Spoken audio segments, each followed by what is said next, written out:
Today I'm going to be teaching you how to turn this into this. Yeah, it's gonna be a robbery, might even be a homicide. You can try to run from me, but you can never. Yo, what's up guys, Braden Schmidt here. First off, I don't know how frequent these videos are going to come out. This is kind of out of the blue. This is just an idea that I had, but for now, they're coming out. Second off, I'd like to address the shooting space that I'm in. Bedroom, not too great. Lighting sucks, background sucks. Don't even worry, focus on me and the screen. Today I'm going to be teaching you how to turn this photo into this photo in Adobe Photoshop as well as in Camera Raw, and we're going to be tweaking some of the settings and stuff. So let's just jump right in. Alright, so immediately I have the RAW file open up in Adobe Camera Raw. Just some basic stuff I want to fix before we get into any hard stuff. I want to bring myself into a 4:5 crop, which is the tallest Instagram will allow to post, since this will most likely be going on Instagram sometime later. So that looks good to me. I want to avoid all this awkward cropping on the edge here. Next, I can't really see it, or you guys may not see it, but there is a little bit of a spot. So I'm going to use the spot correction tool just to get rid of that. What it does is it takes a sample from one part of the sky and moves it over the spot so it pretty much disappears. Alright, so after that's done, we can go over to my presets here, and I like the contrasty look with this photo since I've already edited it before. It looks good, but it doesn't look too exciting. So I'm going to go over and just fill with some of the color grades that I have. I think I like this one a lot. It brings out a lot of the oranges. So as you can see immediately, a lot of it is underexposed due to the tone curve that I have, which is a slight fade. I like to call this just an S curve. That's what most of my photos have, if you're wondering. So right off the bat, we can boost the exposure up a ton. As you can see, that blotches out the sky, but since it's overcast, we don't really care because nothing's interesting going on up there. That immediately brings out the buildings as well.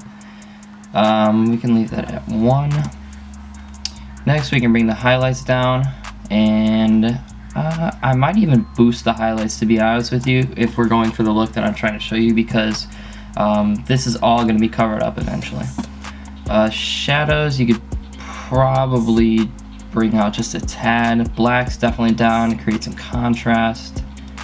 White's up, that brings out the sky even more. Contrast, add in a little bit more of a fade to get rid of those buildings.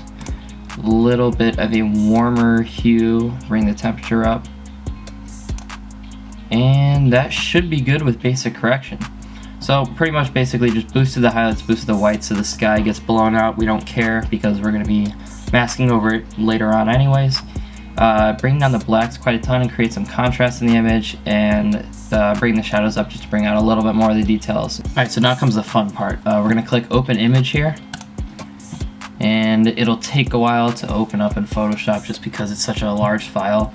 Also, I'd like to stress the importance of shooting in RAW. You can do so much more with your image if you shoot in RAW on your camera, if you have a DSLR.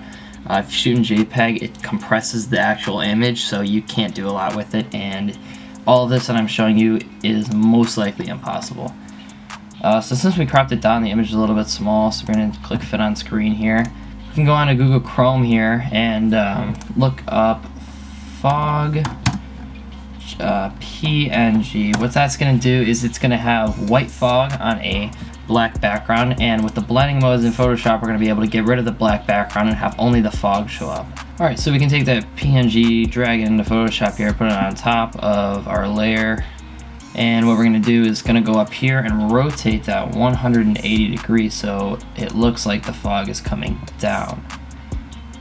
And then we can drag it up, transform it to how we like. I like to bring it down a bit, and then what I'm also going to do is enlarge it so it doesn't look as natural. So I'm going to leave that there for now. Here's where the magic comes in. We're going to go here, and we're going to go to rasterize layer. We're going to go to screen, but what we can do is just duplicate this a ton of times. Alright, so now that I have all these duplicates selected, I'm going to go here and bring this up, and then bring this down so it covers the buildings here. And after that, I'm going to click the check mark here so it'll apply the transformation. It might pixelate it a bit, but that doesn't matter. We can't do a filter if they're all selected, so we're going to go here, filter, blur, Gaussian blur, and we're going to do around 3, and we'll do 5 pixels. Just to get a nice blur so everything doesn't look too real. So we're going to move that over here. Same with this one, so we're just going to be repeating this process. Alright, so now that we've pretty much blurred everything out, we can go up and just start moving these around. So maybe bring this off to the side, drop the opacity a bit so it's not as white as it should be. Gonna move this over here, this down a tad, and we're gonna leave this one there. This one we can bring way up. We could even delete this layer because it's almost too white at the top. It looks too unnatural. So even if you have a lot of layers here, it still might look unnatural, which is not good, believe me. Alright, now that we have the fog overlaid, you can still edit it a bit if it looks wonky. I think this looks natural enough. You know, Photoshop isn't going to look too natural, but I think this looks alright. Alright, so instead of creating a new layer by the drop down over here, we're going to go to layer, new layer, and before you click enter, you want to do mode screen, and we're going to do fill with color neutral, black. Then we're going to go to filter, noise, add noise, and what it's going to do is it's going to show us how much noise we have. And you want to do Gaussian and monochromatic, so it's very pixelated. And it's also black and white, so you're not adding color to the image, you're adding black and white, which is what we want for the rain effect. So I think 35 looks okay. Don't worry about it being so noisy down here, we can fix all of that up. Alright, so now that we have our noise layer set in, what we're going to do is we're going to select a layer, create a layer mask of white, and go over it with a brush filling in black to remove some of the noise, because it just doesn't look realistic enough, and it also destroys some of the image, like on the buildings here and on the river and stuff. So what we're going to do is we're going to just lightly paint away here. My computer sucks, it might take a while for this to render. Alright, so now as you can see over here, I'll zoom in a bit on post-processing, but on this layer over here, it's a feathered brush, so it gently eases in to the layer, so it looks like the clouds are raining a bit, but as you get down towards the ground you can't really see anything. What we can do also is we can go back under Chrome here and look up rain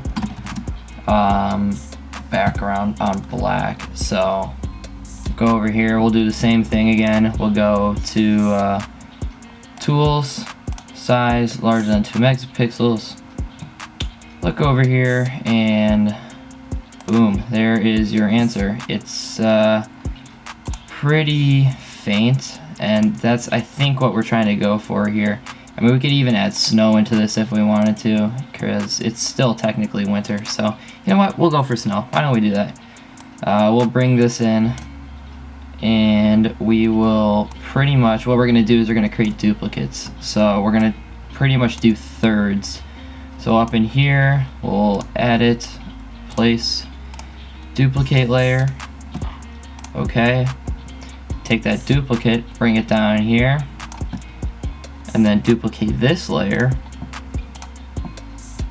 and then bring that layer down here, and pretty much just try and fill up everything. Like, it doesn't need to be perfect because we're going to be masking out everything anyways.